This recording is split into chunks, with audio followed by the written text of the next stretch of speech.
told him they had to be nice to you today. Yes. Told Rick he couldn't zing you with anything. Enjoy being He 49. wouldn't at this anyway. time. Enjoy being 49 at this time. Yes. No. Well, thank you for being here. Good morning.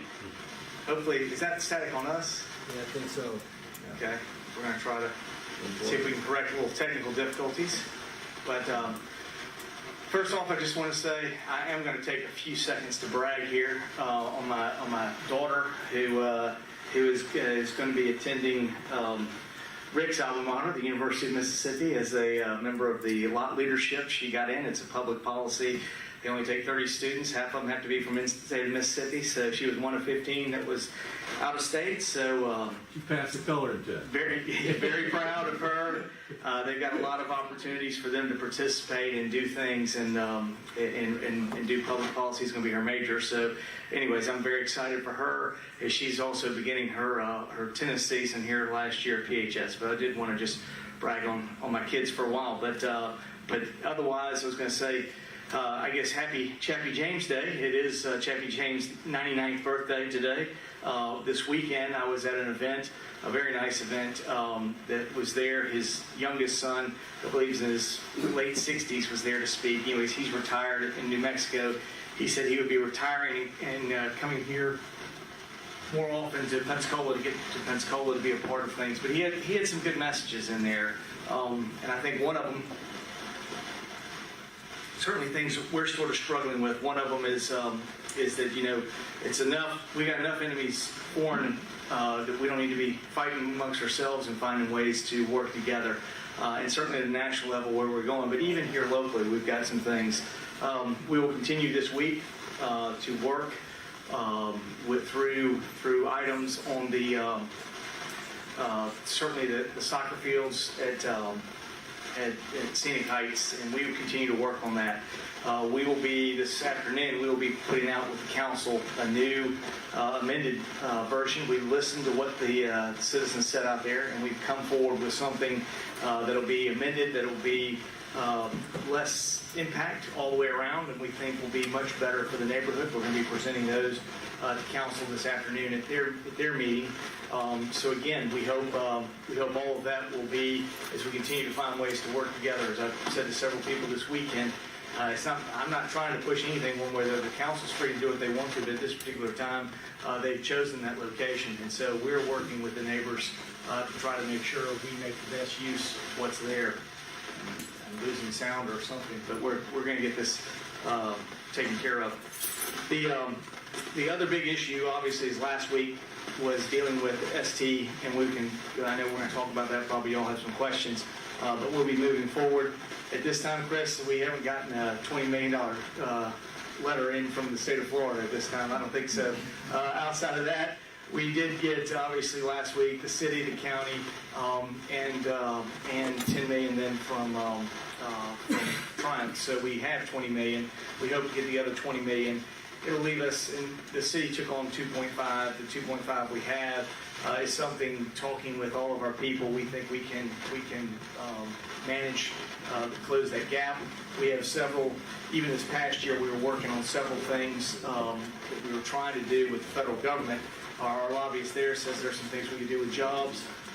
One of the challenges were, obviously, it was kind of hard to get with the Department of Labor there. I mean, the EDA Commerce there. It was hard to get with the Department of Commerce to figure out while the federal government was closed. So, again, we continue to work on a couple of these things, and we think that we can get there. Is that our problem? All right.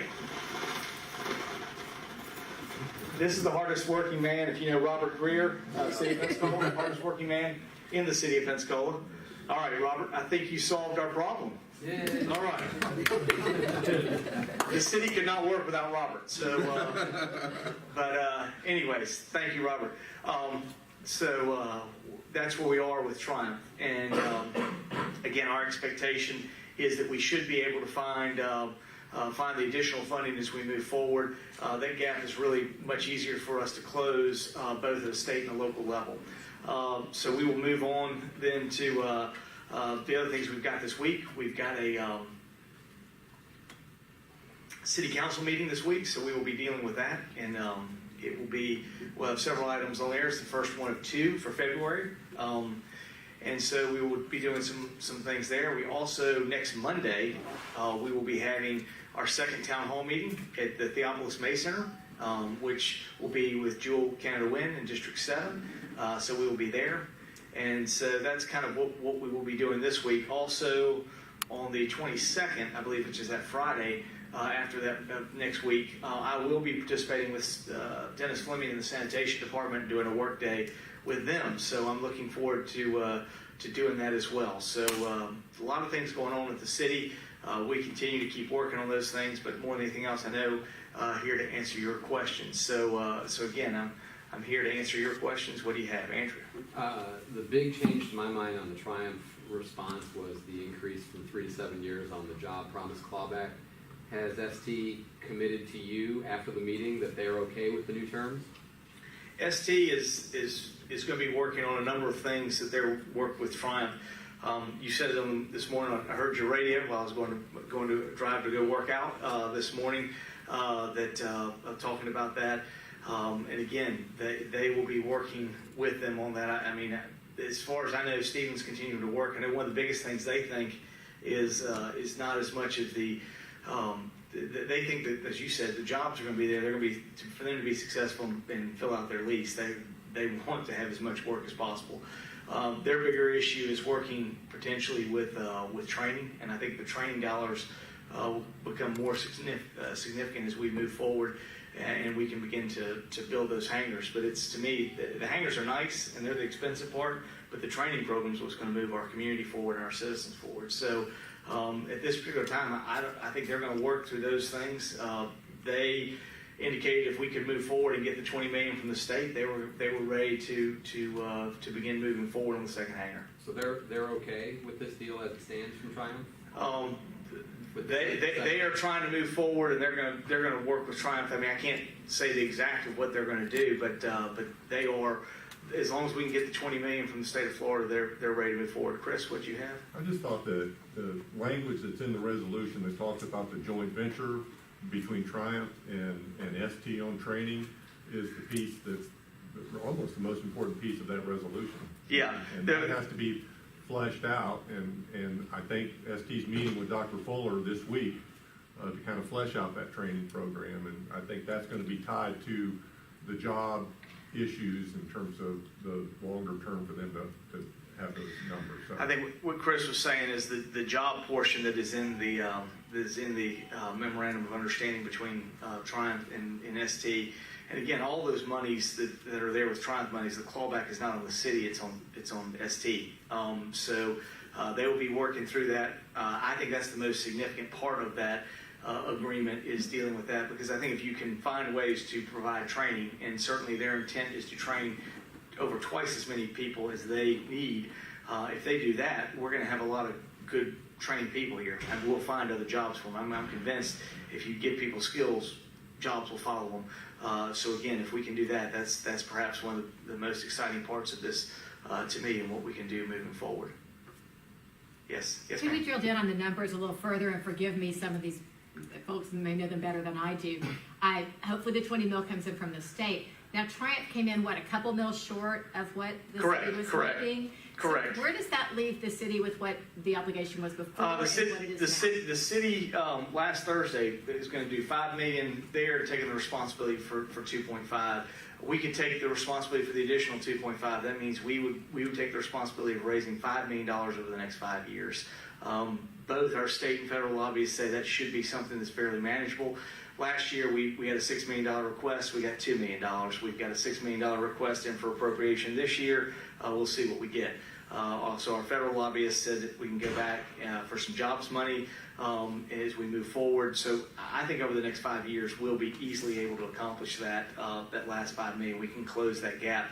The city originally had in their original proposal, when Mayor Hayward went, there was a $5 million gap. So again, I think it's one of those things that we would like to have closed, but if we didn't close it, we think that's a manageable amount that we can handle over the next 5 years, and we can close that gap. And both of our federal people and our state people say that's something that's manageable, and we we're already asking for some appropriations to finalize that gap. So again, I think this is something even historically, we had, under the Hayward administration, there's about a $5 million gap.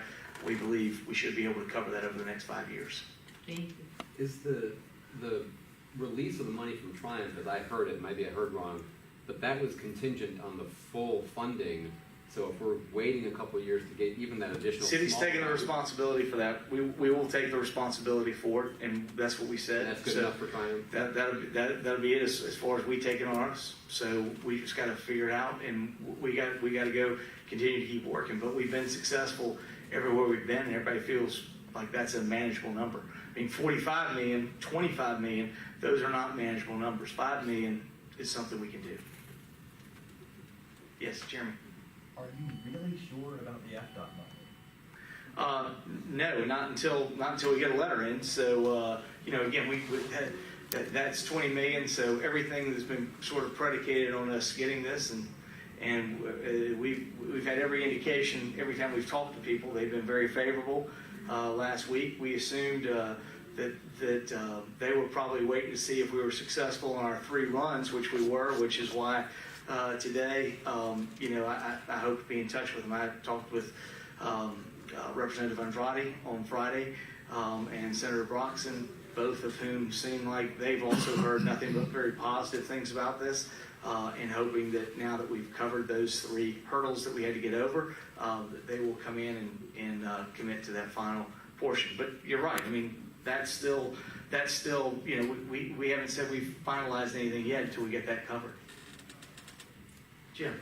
You mentioned at previous press conferences, there was a ST board meeting coming up on February 14th, where they were going to be looking at future contracts for the Pensacola area. Correct. What's the Well, they're going to move. They're going to move on the contract. I mean, the question is where they're going to put it, and that's what they'll be determining. I know they've got some analyst meetings coming on with their stock stuff, so they wanted to have all this finalized and know where they were going. So when I left with Stephen, it was very much, if we get the letter from DOT, we're ready to be moving forward. So we were together on Friday. We were over at Triumph. He was there with us. We came back here with Bill Hafner, who's running the operations right now, who is in the process. I think this past weekend this past week he was just buying he's buying a place and is moving to Pensacola. So he will be over in the East Pensacola Heights area. So he'll be over there in the old District 4, County District 4 area. So, but I was with both of them, and they said if we get the $20 million letter from the state, we are moving forward. So we are just trying to see where we are with the state, and we'll follow back up this morning. The changes made on Friday insofar as time and even geographically with them wanting to spread the jobs and the training out over all of Northwest Florida, that seemed to happen in real time. You kind of look back towards the ST guys for some sort of confirmation. What was the conversation you had with them immediately after Triumph? We talked about it.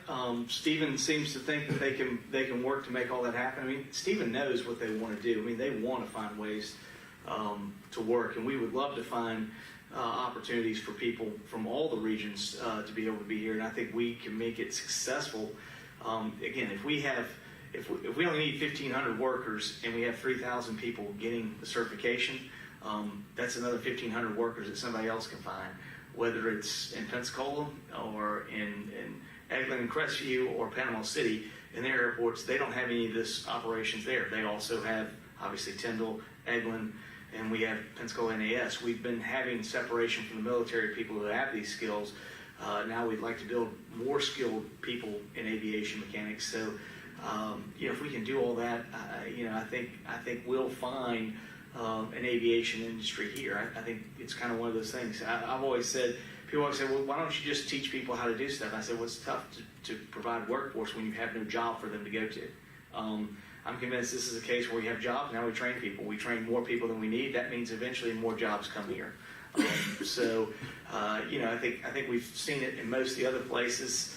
I know there's been a lot of discussion about why you invest in some of these big projects. And when you look at some of them, what automotive investments that that the state of Alabama made. I mean, clearly they've created a cluster of automotive.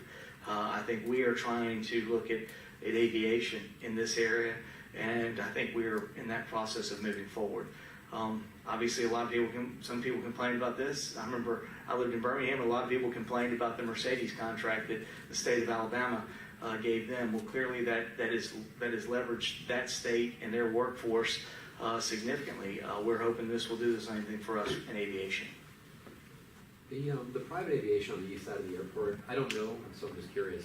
Is that owned by the airport and leased to those users, or are those buildings built by the users who own them? Those, I think typically we have a few hangars that we've built and we lease. I think a lot of those things are are built by those individual people who have that. I know I can't think of the name of the little group that's over there that had the airport. They used to be on the side right where the helicopters are right now, and they moved up. Pensacola Aviation. That's they own that. That is they lease that, but all that property is owned by the airport, and it's leased. But Pensacola Aviation does own their own stuff, because they were a client of mine when I was in banking many moons ago, and we actually did that deal to move them from one side of the airport to the other. So I remember doing that. The reason I ask is I don't remember the history of whether there was ever a conversation about ST building and owning as opposed to public building and owning those facilities. You know, I was not involved when they had the very beginning process part of it. At the same time, I think there's some wisdom in doing that. I think they're our asset now. We can use them however they want to. We don't have to mess with something else or figure out what may happen where we don't have control of the asset.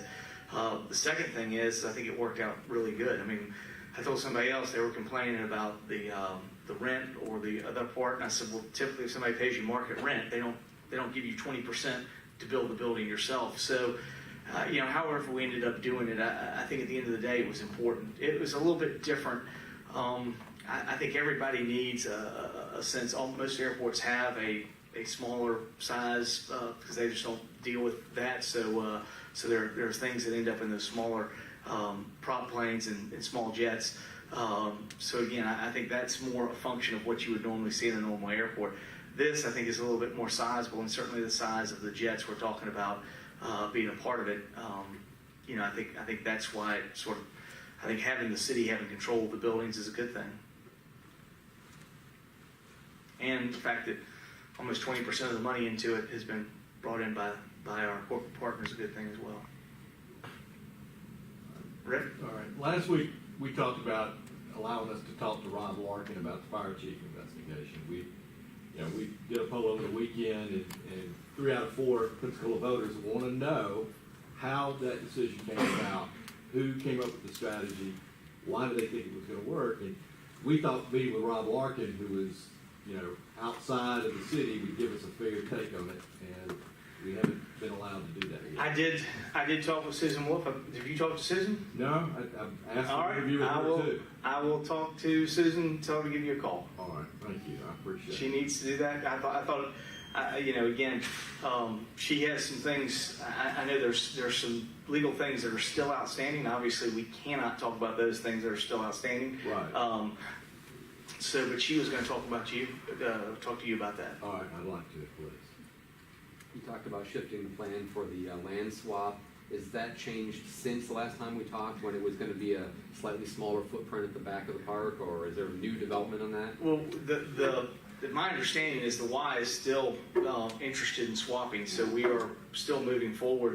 That's our directive. We have moved the footprint of what we're going to do on that property that's there. We have changed that. We've significantly shrunk the fields. So I think we went from 200 trees to less than 60 trees, and we went from 38 heritage type of trees to 8. So it was a significant decrease that we hope to kind of put forward and send to the council this afternoon in their meeting. At least have it there to present to them, so we can take a look at it. Again, these are things I continue to have the discussions. I find it interesting. One guy sent me this thing and said, "There's no way that you could play soccer in that area. You know, the lights and the whistles and everything else." I said, "Well, there are already 2 fields that have lights, and they play sports there, and there are whistles. And the fact that you're not aware of that probably means that adding a 3rd field won't be any bigger challenge." So we're very cognizant of that. We're trying to work with them. I think we also have clearly put in there we want to do some traffic calming. So we're looking at a roundabout there at Hilltop in the entrance. So we'll slow people down as they come in. Roundabouts work well for left-hand turns, so those people that are wanting to come out of the soccer area and want to take a left back on the Langley, it should work for them. So, you know, no matter what, it should slow traffic down through that process. So again, we're looking at everything we can do to mitigate traffic, and you'll see in there they've come up with 2 different ideas on how to do some parking.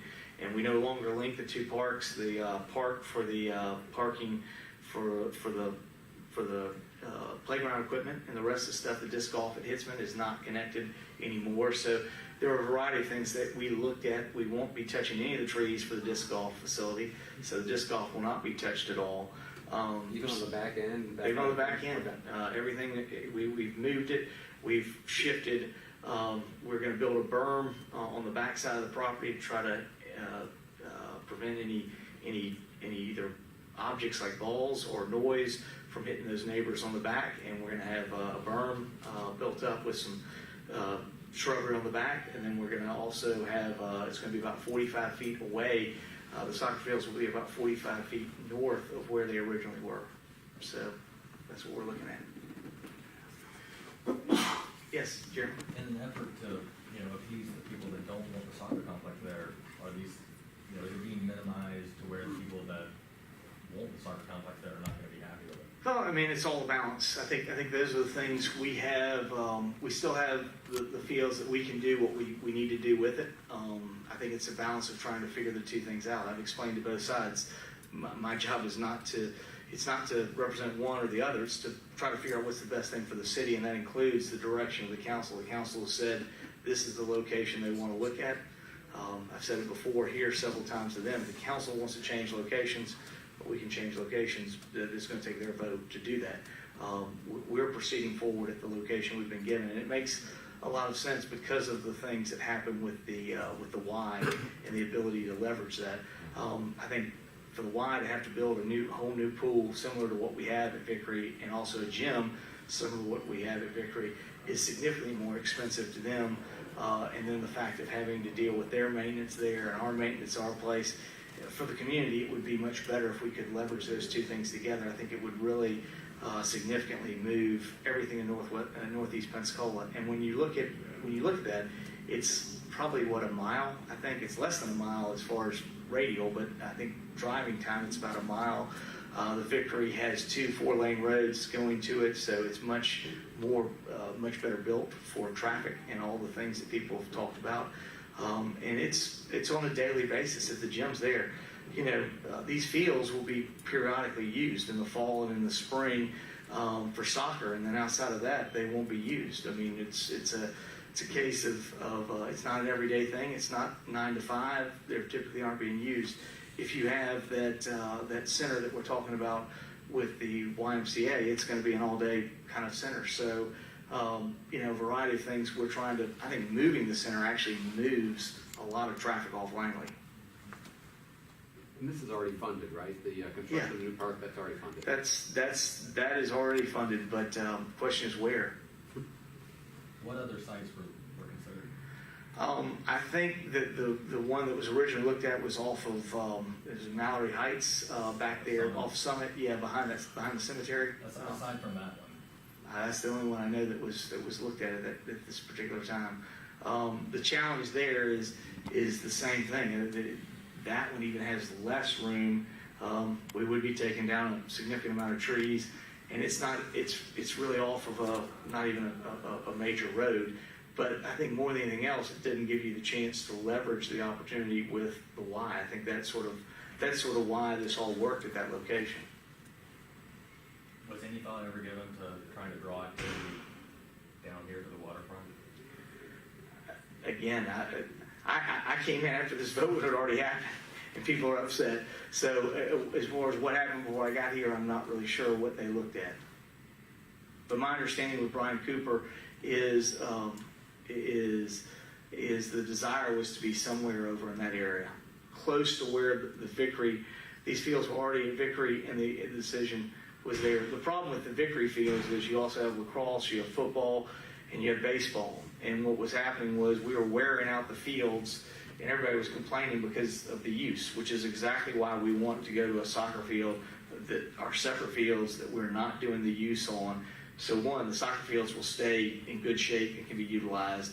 And then two, the other fields can handle the other sports without being beat up on everything. My understanding is the football field, because it has so much constant use, it hardly even has grass in the middle of it, because they haven't been able to get it to grow back, and because it just ends up, there's so much beating it takes from so many different sports utilizing it. So the idea is, how do we take some of those sports off those fields and give it a little bit of a rest, and move forward. Mayor, at the transition meeting, you talked, you made a commitment on the independent personnel board, bringing that back, because for the non-union employees, they've had no independence. You know, if they have an appeal, they have to go to the people that put them in the jam. Are you still committed to the independent I did. personnel? We have talked with Chris. We're looking at what we can do. Susan just came on last week, so I mean, it's one of the things at the last executive meeting last Tuesday, I did task them about doing that. So, I mean, it's one of those things we're looking at, like everything else right now. We're trying to put out fires before we got here, and we're just starting to shape things as to what we want to do. Clearly, we got to get the rest of our team in. One of the other things that we're looking at is we'd like to get a second assistant city administrator. So, you know, and again, we think that we'll have things coming out of the transition team that will begin to focus us maybe on other things that we want to do and how we have our staff. So we're still trying to put together our team. We haven't got to where we want to get to on that. So as we move forward, I think we're looking. I mean, it's my intent. I definitely have made a real push to want to do something more in neighborhoods. I'm excited to see what comes out of the transition report along that line. But one of the things that we also figured out was our management was fairly thin, and needing to find a way to bring that back a little bit and have some areas of focus, so we don't drop the ball on some things that we should be looking at. But executive meeting, we're going to do something. I don't know how it's going to set up. You know, we have the Merit Service Protection Board at the county. Right. That's the model I'm familiar with.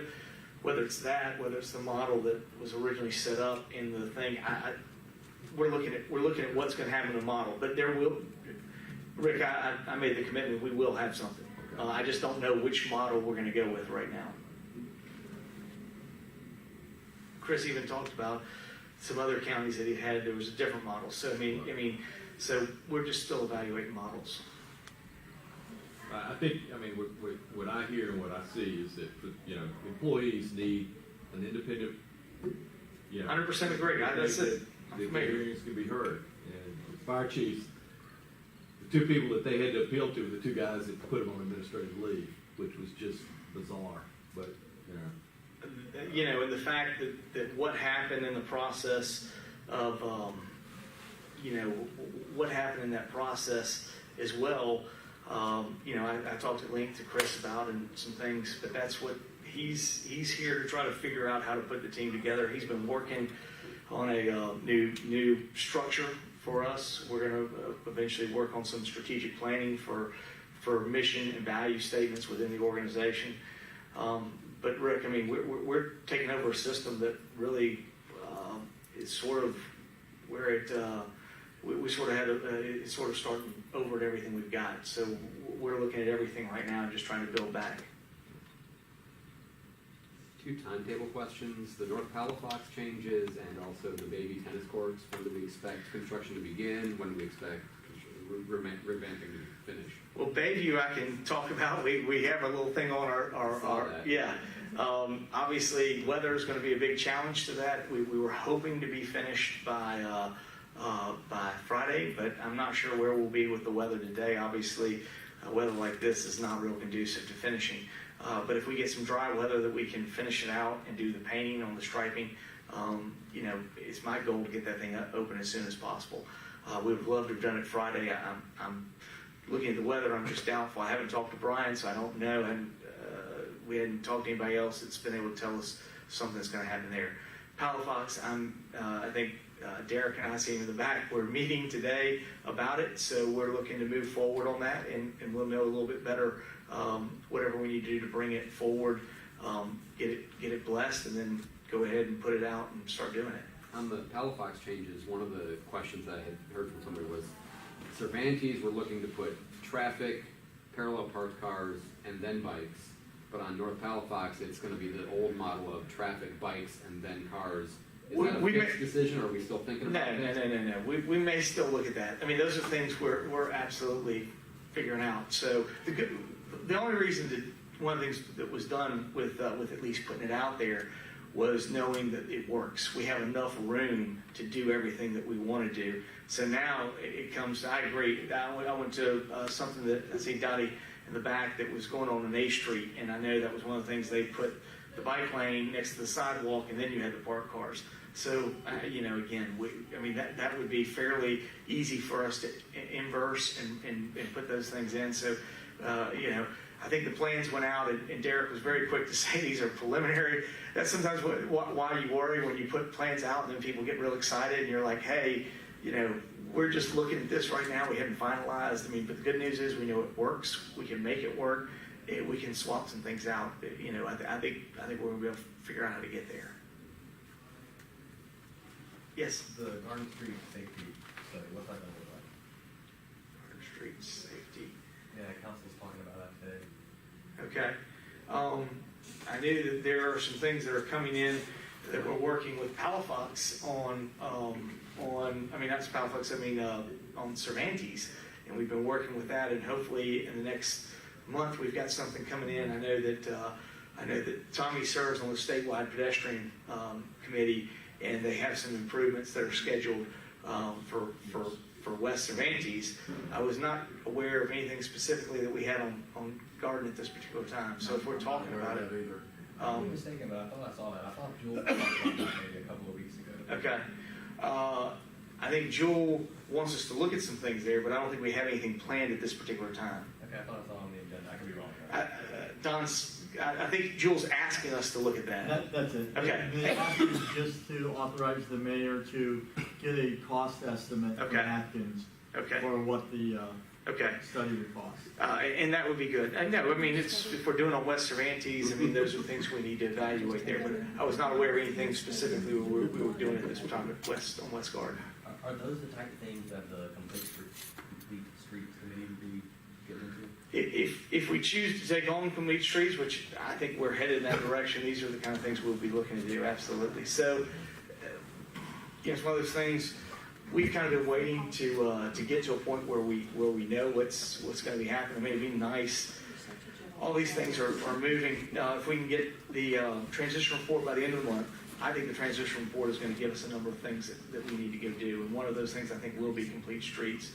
But obviously, we've got a lot of council members who are ready to get going. I want to get going. So, you know, some of these things are probably coming to us a little bit premature. But at the end of the day, I think it's all good. I mean, it's definitely headed to something that we want to be more pedestrian friendly. And I think, you know, overall there's an acceptance of that publicly. And I think it's horrible that we've had a series of accidents that we've had, but I think it has brought the attention to at least why we need to be doing this and why we're talking about this. Yes. And I hadn't heard, can you go over again what you want to do on Palafox and Cervantes Street? I know it's Okay, preliminary. Palafox, we are looking to do a road diet that would go down to, we take the road diet that we've done from Wright Street all the way down to Garden. We take that up from Wright Street all the way to Cervantes. And in that diet, we would go down to one lane each direction. We'd have parking on each side of the road, and we'd have a bike lane on each side of the road. So that's what we're looking at doing there. The West Cervantes project, because it is a state road, we were having to work with state DOT, and they are in the process of they have put together some improvements that I think will be we'll be making a fairly significant announcement here in the next couple of weeks. But Tommy serves on that statewide board, and he's told me that they're looking to do some things. So as soon as we can get that and ready to announce it and ready to put those things in, they're the things we've been talking about on West Cervantes. How do we have some accentuated crosswalk signals that and some protection for people there? How do we restrike the lanes, narrow them down? How do we slow speed down in that corridor? So all of those things have been a part of what we've talked about. It's my understanding that hopefully here in the next probably the next 30 to 45 days, we'll have something that will come from the state and have been coming from that pedestrian board. So that's what I've been told by Tommy. So I'm excited to see what we get. And this is all to make it more pedestrian friendly, more. Absolutely. Bike and pedestrian, but really make the roads more multimodal. I think somebody said roads are for cars. They're not just for cars. And I think a lot of that too is an attitude change for us. We've had that for so long, the way we've thought about it. I sort of ran into that on Pensacola Beach.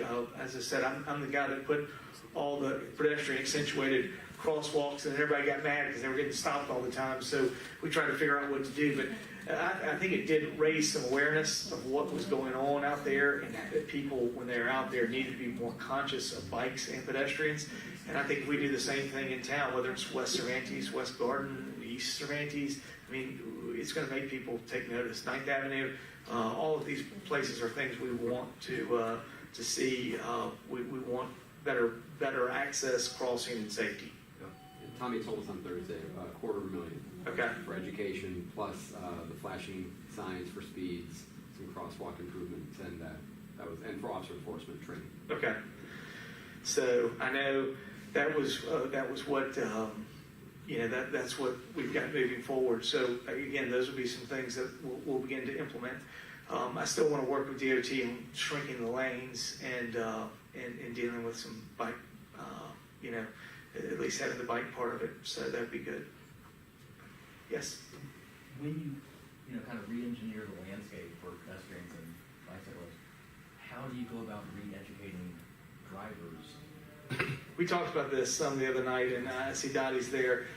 That's $250,000 they got for it. Yeah, and I think to an extent, How do you do that? I think you've got experience. It's like what happened on Pensacola Beach. Until we actually implemented out there, then people started to take notice. It's the same thing. If you remember what happened here on Palafox when they took out the lights and they put in the four-way stops, and you had all these stops with little signs on them, little flags, and you just try to make sure everybody's aware of what's there. But it's not until they use it. I mean, we've all done that. I mean, somebody was talking about, well, we could teach people, the bike signals. This is I'm turning right. This is I'm turning left. This is I'm slowing down. Okay, we remember all those, but how much do we functionally do them? We don't. We don't do that. I'm sorry, this is left, this is right, that was stop. I use my left hand. I forgot my left arm. But that's what I'm saying. I mean, it's one of those cases where we all took the test. We remember that it was on the test, but since we don't use it practically every day, it's muscle memory. We just forget about it. I think there is some education, but until you actually do it every day and you develop muscle memory on it, it won't become a part of it. But the same thing happened at Pensacola Beach. We put those things out there, and at first nobody was stopping, and now we don't have the flashing signals out there, but people know if people are on the road, they got to stop, and it's one of those things we're working with. Typically, when I go out there, no one stops. Like I see people fly through those crosswalks with people jumping out of their way. I mean, Well, they don't recognize it. we will continue to. That's where enforcement comes in. I typically think you get some enforcement, and that develops. You write a few tickets, and people start figuring out what they need to do. And I think that's what will happen. But we're gonna have to do that. I mean, I look at what happens downtown. I mean, even on Main Street now, we have crossings. I see people stopping all the time on Main Street for the crossings down there. I mean, these are things that I think people get an idea when they come into downtown Pensacola. They have to stop for those things. We want you to have that same mentality when you go to other places. And do we have funding for these projects on Cervantes and places like the Cervantes is a state project and it's happening with state funding. So yes, I mean, those are things we're working through. Some of the other ones, how we supplement and we participate in it locally, yeah, I think we will. I mean, those will be things as we establish priorities and go forward. Those will be totally things that we want to do. And I know the Cervantes stuff is funded, but other stuff, and Commissioner Underhill talked about this the other night, are you at all concerned about, such a huge ask from FDOT that that's going to drain away from other things on the ST stuff? You're asking for 20 million, I mean, here's what Underhill knows, and this is why it got me so mad the other day. Airport stuff does not come at the cost of any of the other things there. Airport money is state. The state sets in money for aviation, and it goes statewide. They have an aviation amount of money that they put in, and it's available for any airport across the state of Florida. That money does not put a drain on anything dealing with roads, bridges, safety, or anything else. It's strictly there for airports. totally different product. Absolutely. And that money's going to go to some airport. And if he doesn't want to go to Northwest Florida, he'd rather go to other airports across the state, which they've gotten a lot of money. I'm just a big believer that if we ought to get our fair share over here. And again, I'm certainly working with the state along those lines and moving that money for airports. There are monies that are separate for ports. If the port chooses to go look at a couple of things and deal with some grants, that money does not compete with any way with road money. It gets a separate allocation. But like I said before, I can't imagine a community that would say, I don't want an airport or I don't want a port. I mean, if you have those facilities already, you ought to be finding ways to enhance them and make them work. We're working very hard at the port to make what happens at the port work with what's downtown. But we are staying with the port, and it's going to continue to operate as a port. It may not operate like everybody thinks it should on every single thing. We may have disagreements of what works out there and what doesn't work, but we are absolutely going to be operating it as a port, and we think there are things that we can do that will be successful both for the community in terms of jobs and in terms of money, revenue source. So I've told Amy, she has a niche. She needs to fit within that niche. But within that, she has a lot of discretion to make it happen as long as we can fit within that niche. And she, I think, is very comfortable with that and moving forward. Has she responded or given feedback to the draft version of the port study? I'll ask Rebecca, but yeah, that was what she was trying to do. She was trying to get the answers. I think she's made the answers. I think it's in their hands right now and waiting to get back the final edited version. So yes. Could we see those? Could we see her input? I'll see what I can do to talk with her. I'll talk with Chris and Rebecca and see what we can get to you. Yes. I believe I saw somewhere that day's your birthday, Mayor Robinson. Is that correct? It could be, I guess. we prefer to think of it as Chappie James' birthday. So it's his 99th birthday. It's some 9 birthday for me. So and what birthday is it for you, Mayor Robinson? It's one of those 9s. But 49. So I think we were celebrating the event over there at Sheila's over on Cervantes, and my wife goes, Chappie James is exactly 50 years older than you. I said, I guess so. So to the day, we have the same birthday. I think we should sing happy birthday to you if everyone's okay with that. What do you guys think? Well, you missed it. Chris tried to start off the press conference, and then we must not have very many singers because they didn't sing very well. But I'll try it again. Okay, ready? Happy birthday to you. Happy birthday to you. Happy birthday, dear Rover Mayor. Happy birthday to you. Thank you. I'll try. We clearly, this room is not going to become a choir. We're not going to end up forming a choir. I believe Rick didn't sing. I know. Well, I will just say when I used to be in children's choir at my church, they used to tell me to stand in the back and mouth it. So sometimes we each have our talents, and singing was not one of those talents that I got. So anyways, that's where we are. Well, I thank you all for being here today. We got a lot of things going on this week. Anything we can do to help you, we will do that. I will look to make sure Susan contacts you, Rick, and I will see what we can get to you on the other part of the port study. Thank you very much.